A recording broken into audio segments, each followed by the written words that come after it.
आप सभी को ईज़ोन मराठी एजुकेशन चैनल पर आप सभी का स्वागत।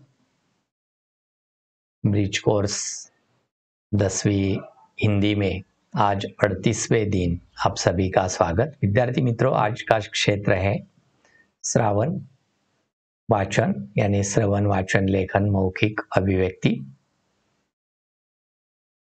लिखित अपने विचार व्यक्त करना सीखना है हमें, और अपने मन में जो भाव और कल्पना है उसको शब्द रूप दे सकने के लिए हमें प्रयास करना है। इसलिए आज जो रचना विभाग में हम देखने वाले हैं वह है कहानी लेखन करना, यानी एक दूसरी कहानी पढ़ना है और उस कहानी के बारे में हमें बताना है कि विद्यार्थी कहानी सुनेंगे, किसी भी एक कहानी को सुनेंगे और सुनने के बाद उसकी जानकारी ले लेंगे। यानी कहानी लेखन करना, इसके लिए जो निम्न बातें हैं उसको ध्यान से देखिए। कहानी भूतकाल में ही लिखी जाती है, आवश्यकता अनुसार पात्र संवाद हो, कहानी मुद्दों के अनुसार उनके क्रमानुसार ही हो, कहानी में जो मुहावरे कहावतें आदि का प्रयोग हो, कहानी प्रभावी रोचक तथा शुद्ध भाषा का प्रयोग कहानी में होना चाहिए। कहानी को शीर्षक तथा सीख लिखना आवश्यक है, और कहानी का समापन है उचित होना चाहिए, यानी उचित तरीके से होना चाहिए। शब्द मर्यादा का पालन भी होना चाहिए, बहुत लंबी या बहुत छोटी नहीं होनी चाहिए। कहानी लेखन में जो मुद्दे देकर उस पर चर्चा करवाएंगे, यानी कहानी लेखन लिखने के जो अलग अलग तरीके हैं उसमें मुद्दे देकर कहानी लिखना यह भी आता है कि दो मित्र है, सागर में तूफान, नौका टूटना, दोनों का एक ही तख्ते का सहारा लेना, तख्ता केवल एक का भार संभालने में समर्थ, मेरी माँ का ध्यान रखो, इस सूचना के साथ अभावित, मित्र का तख्ते को छोड़ देना, दूसरे का बचना, सीख तथा शीर्षक। इस कहानी को अपनी सेतु वही में पूरे तरीके से लिखना है। आप खुद को अपने तरीके से अपने मन से लिखना है। देखिए, यह एक तरीका हो गया कि मुद्दों के आधार पर, और दूसरा है शीर्षक के आधार पर, और कहानी को यहाँ प्रकट किया गया है। देखिए, लिखने के लिए कहेंगे विभावरी आदर्श छात्रा, समारोह पुरस्कृत किया जाना, समारोह के दिन स्कूल के लिए निकलना, रास्ते में स्कूल के किसी छात्र के साथ दुर्घटना होना, समारोह की चिंता किए बिना विभावरी द्वारा उसे अस्पताल पहुंचाना, छात्र की जान बचाना, विभावरी का देरी से स्कूल जाना, प्रधानाचार्य द्वारा उसे डांटना, उसी समय डॉक्टर द्वारा स्कूल में फोन आना, सब पता चलने के बाद प्रधानाचार्य द्वारा विभावरी का गौरव करना, सही अर्थों में आदर्श छात्रा, सीख तथा संदेश शीर्षक उसमें लिखना है। और एक दिया गया है, एक गांव, गाड़गे बाबा का प्रवेश, अस्वच्छता देश देख दुख, बाबा का अकेले स्वच्छता अभियान में लगना, रोज आकर स्वच्छता करना, धीरे धीरे लोगों का झाड़ू सा हाथ में उठाना, रोज 1 घंटा स्वच्छता अभियान में गांव में स्वच्छता, लोगों को स्वच्छता के महत्व का पता चलना, बाबा का दूसरे गांव जाना, लोगों का स्वच्छता अभियान जारी रखना, सीख उसमें भी सीख है। किसी कहानी को मुद्दे तैयार कीजिए और उस आधार पर कहानी लेखन कीजिए और अपनी कक्षा में सुनाइए।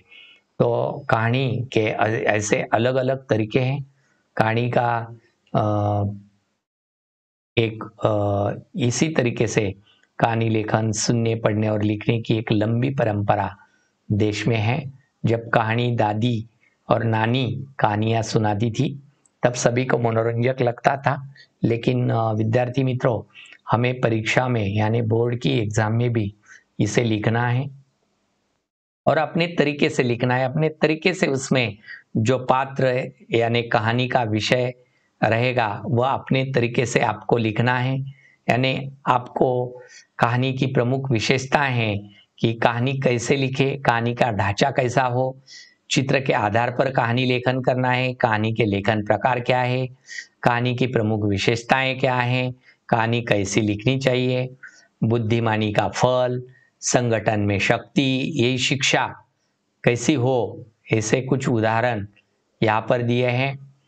उन्नत कहानियां कैसी लिखे, चित्र के आधार पर कैसी लिखे, कहानी के प्रकार कौन से है, अपूर्ण कहानी पूर्ण करना, यही भी एक प्रकार है। यह बोर्ड में इसी तरह प्रकार पूछे जाती है। कुल 5 अंकों के लिए कहानी लेखन होता है। चाहे आप ढांचे के आधार पर लिखे या चित्र के किसी विषय पर लिखे, यह जरूर होना चाहिए कि विषय के बारे में अच्छे से आपको जानकारी होनी चाहिए। बाद अपनी कहानी को दिलचस्प तरीके से लिखना भी जरूरी है।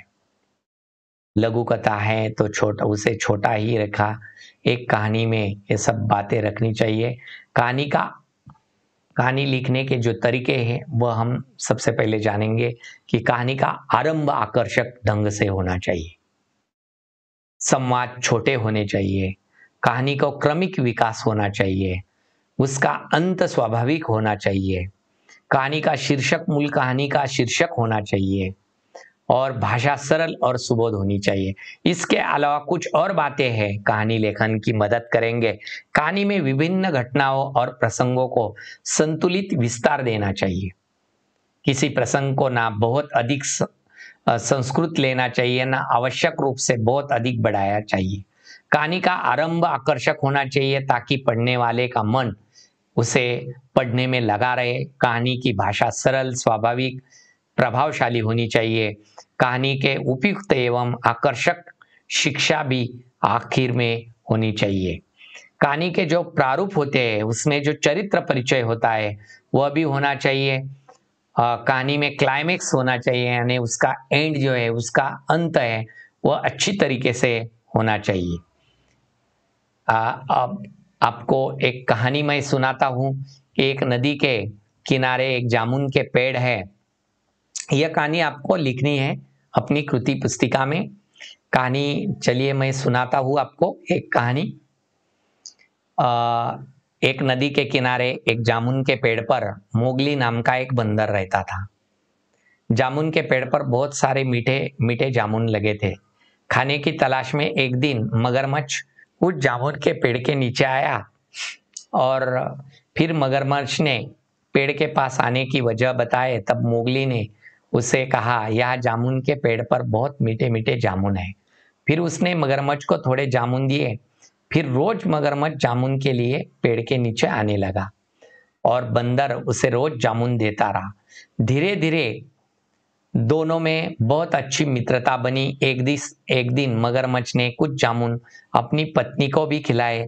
तब उस पत्नी ने यह सोचा कि जामुन इतने स्वादिष्ट है तो सोचो उस पर जो उसके पास आता हो वह भी उसके साथ पास आती है और बंदर उसे रोज जामुन देता है। धीरे धीरे आने के बाद उस मगरमच्छ कहा कि उसे बंदर का दिल चाहिए, तभी वह मीठे मीठे लगते हैं। फिर मगरमच्छ ने एक तरकीब लगाई। उसने मोगली बंदर से कहा कि उसकी भाभी उनसे मिलना चाहती है। अब मोगली बंदर ने मगरमच्छ से कहा कि भला मैं नदी में से कैसे जा पाऊंगा।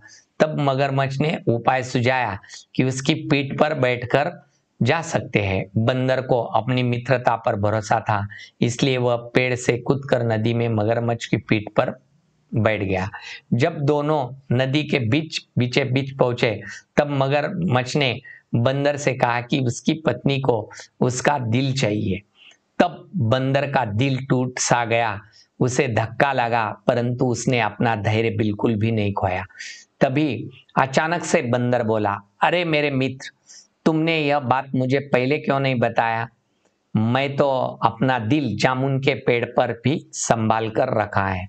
अब तो मुझे जल्दी जल्दी वापस नदी के किनारे ले चलो ताकि मैं अपनी भाभी को अपना दिल देखकर खुश कर सकूं। देखकर मगरमच्छ बंदर को जैसे ही नदी के किनारे लेकर गया, बंदर ने जोर से जामुन के पेड़ पर छलांग लगाई और गुस्से में आकर बोला, मूर्ख मगरमच्छ, दिल के बिना ही क्या जिंदा रह सकता है। आज से तेरी मेरी दोस्ती खत्म।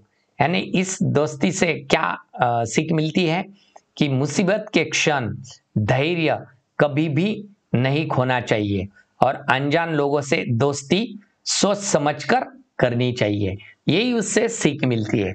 यानी यह आप लिखिए यह कहानी मगरमच्छ और बंदर की। तो आप सभी ने यह ऑनलाइन अंत तक देखा, आप सभी को मेरी ओर से धन्यवाद।